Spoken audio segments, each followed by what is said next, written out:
Man, this is gonna be a rant because I don't understand why LG loves to have so many grayed out settings on the TVs, even when there is no technical reason or limitation whatsoever. And the reason why I say that is because I know some of those settings actually work using the color control app on a PC. For example, you can change the peak brightness setting on SDR and get more brightness for SDR gaming. You can also change the color gamut if you want to get some wild colors and use native color gamut on SDR. And we have other examples of that. So now with the LG C3, this is an HDTV test video, I'm gonna play a section of it, we have more of that crap. And basically, if you use full chroma 444, which I am using right now on my LG C1, you cannot adjust the black level. You cannot use black frame insertion whatsoever. It's locked. The setting is locked. You cannot change the color depth, the color saturation. You cannot change it. So why? Why? Let's take a look at it. So a number of changes from what's found on last year's LG C2. 1. If you go into the general submenu, scroll down and click on external devices, then click on HDMI settings, there is now a new 444 pass-through setting to reproduce full 444. Fantastic. Now we have a button that can unlock that. On the LG C1, for example, it takes more work to do that. You just basically have to press this button, which takes a lot of effort. Then you come here to the three dots, edit inputs, and you change this to PC mode. Done. Oh, that's tremendous effort. Wow, what they accomplish with that setting is just mind-blowing. It's so much more user-friendly. It took me how many clicks? Like 4 clicks?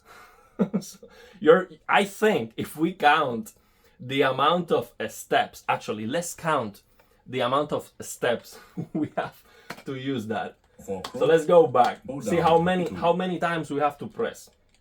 So first we have to press the button, the settings. 1. If you go into the general submenu, scroll down and click on external devices, then click on HDMI settings.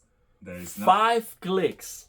Okay, 5 clicks to enable this 444 pass through that is going to lock all the settings that we need to actually use the TV. So now let's see how many clicks it takes on the LG C1. So we press here, 1, then we go here, 2, 3, 4, 5, and 6. Okay, when you select the actual PC mode, and it's nonsense. It's nonsense just to lock more settings. That doesn't make any sense. So yeah, let's see. Let's see what happens when you activate that. I don't want to curse. Oh man, I'm upset with this, man. Just insane. They keep downgrading features. Like now, there's no black frame insertion on 120, which is a fantastic feature we have, I think, since the LG C9. The LG C9 has 120 black frame insertion. The CX, the C1, of course, the G series too. Let's see what happens when we actually activate this fantastic button that we have now. New 444 pass-through setting to reproduce full 444 chroma for playing games, especially on PC. So you no longer need to go through the convoluted process of enabling PC mode by labeling the HDMI port as PC. Note that with 444 pass-through engaged, a large chunk of... Look at this. No black level control. So you know what that means? Washed out HDR gaming. That's what it means. So I'm sure with the color control app, we can change it. But why do we have to do that? Why? That's not going to affect input lag whatsoever. Like, it makes no sense. Why have that locked? The contrast. So now this is on SDR. So the contrast, basically, it allows you to change the white clipping point and the color clipping. So you can push more brightness, but you can make sure that you don't go over too much. So you start clipping the colors too much, especially the color red. So it is useful to have access to the contrast setting on SDR so you can get a little bit more brightness, the brightness of your TV, which you pay for. Okay? So, but this is one of the biggest deal. Not having access to the black level basically means washed out picture that you cannot fix. Let's see what opaque brightness, of course, locked for no reason whatsoever on SDR. Picture settings will become grayed out and unadjustable, such as the contrast and black level settings in the brightness submenu, the color setting and the color saturation is locked. Management system in the color submenu, as well as every setting. So now, look at this. By default, the sharpness setting is at 10.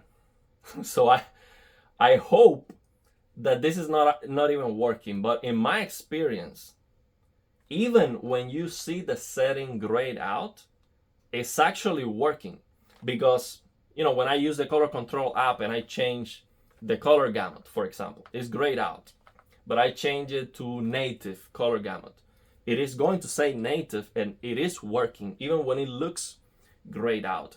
Or I change it to extended, or wide, whatever.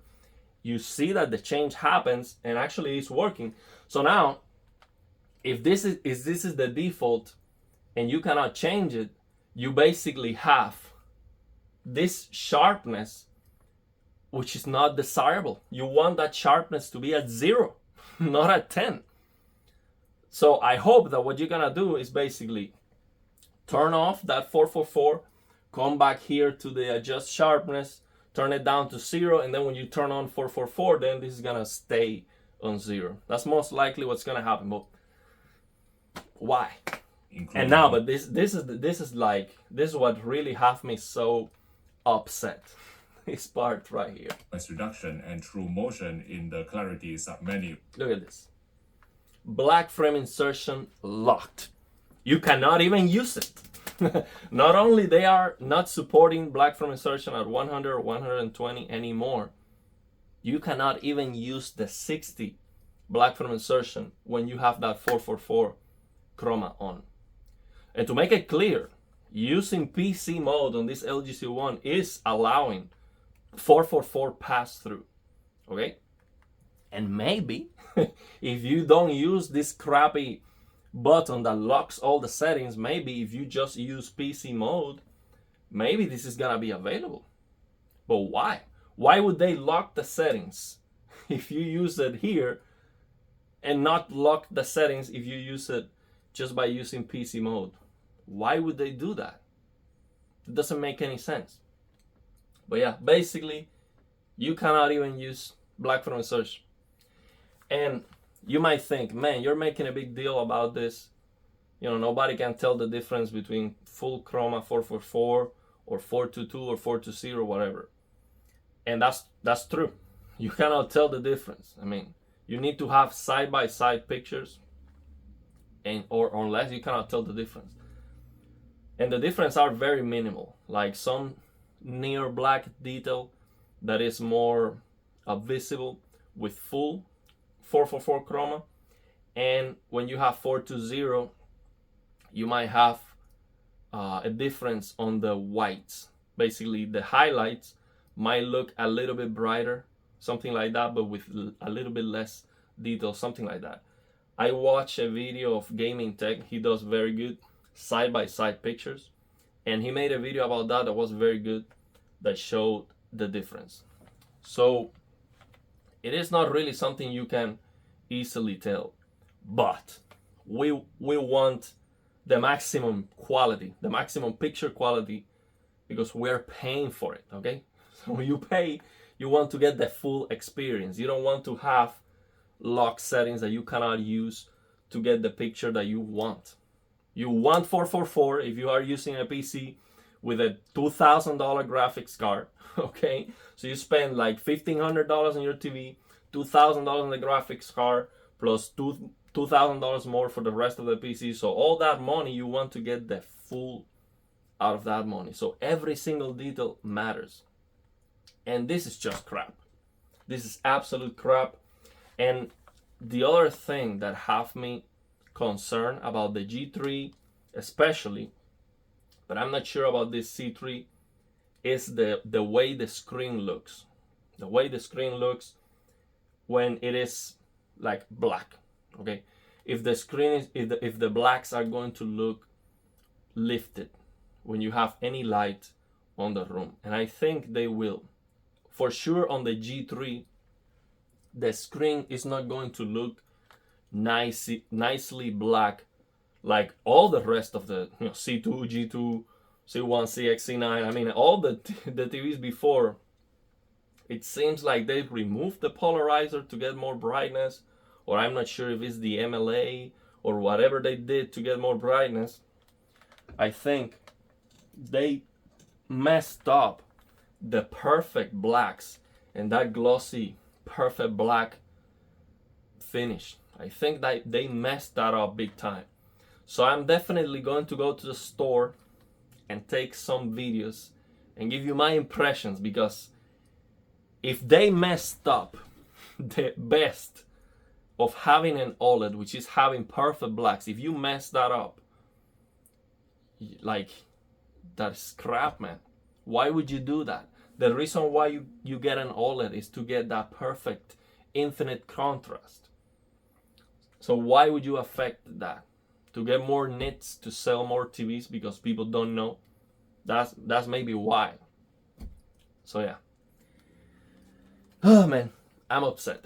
I don't like to see this crap. I want to see improvements only. Is that too much to ask? Is that too much to ask for a technology, for a TV company, or for any product? Is it too much to ask improvements only? Okay, maybe you can, do something different, and we can consider something to be, a side step instead of a step forward. But I'm not expecting